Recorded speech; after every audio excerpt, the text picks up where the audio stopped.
So, what side of the great Zillow debate are you on?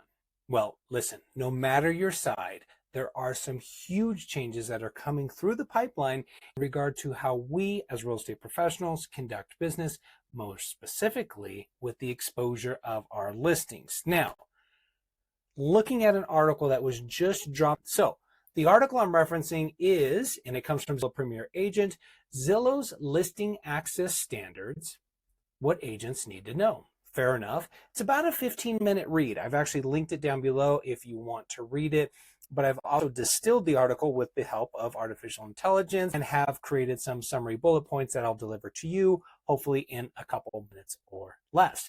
With that said, keep in mind, team, that it's purely facts in regard to what the policy is. There's no opinion here. There's enough opinions going around online in regard to the policies itself. I'm just going to stick to what the policy talks about and some key bullet points, who it affects, who it doesn't affect, and just give you the actual data, the logic behind it, not the emotion. Okay, so let's talk about the core policy principle as stated in the article, and it states if a listing is marketed to some buyers, it must be marketed to all buyers. That is the driving force behind this policy. Now, key implementation details is it has to do with public marketing requirement.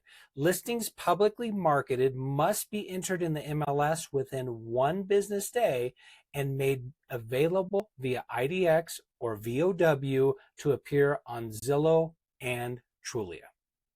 The scope of the listings covered are, this applies to all exclusive for sale listings between broker and seller.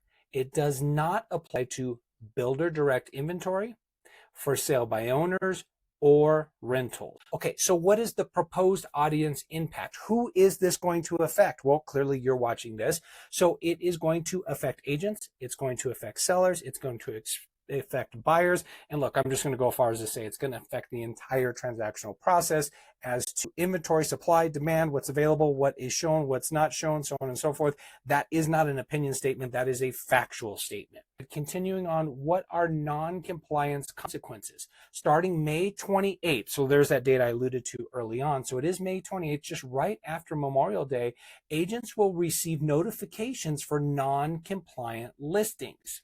Starting June 30th, so not far after, just a couple days after the initial, hey, slap on the wrist, starting on June 30th, for the third violation and beyond, that listing, that particular listing, will be blocked on Zillow and Trulia for the entire duration of the listing. It's going to be in Zillow and Trulia jail, and that is going to be blocked for the entire duration of the listing.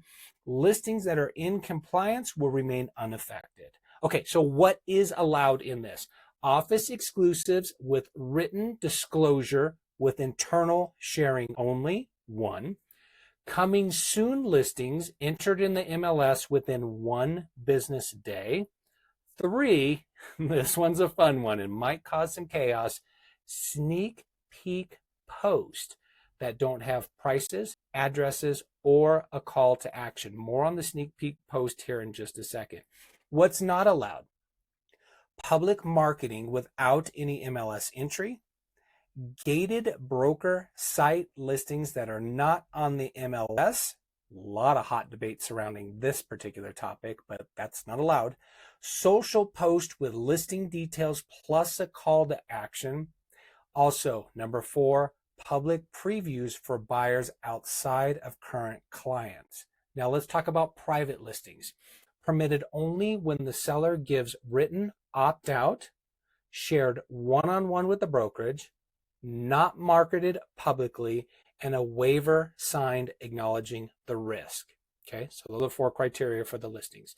The rollout timeline for this policy, procedure, business practices, whatever we're referencing it as, the phased launch is going to go across all major U.S. markets starting now. So that May 28th deadline, well, that's the line in the sand. That is the zero barrier right there. And it will continue national expansion throughout the summer.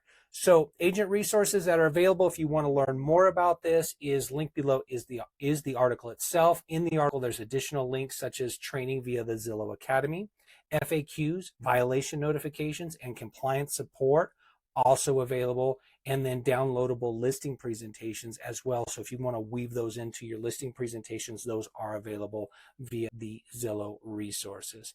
So team, with that said, there it is. No opinion, just facts. The only thing certain in life, and most notably certain in real estate, is change. And here we are on the precipice of more change. With that said, we have to be fluid. We have to be adapt. We have to pivot and we have to adjust if we want to stay relevant and if we want to stay consistent. One last word of advice, team, is if you rely on Zillow and Trulia for part of your marketing efforts, then you need to stay compliant. You need to stay visible. If you don't rely on them, then, coin flip. It's your choice.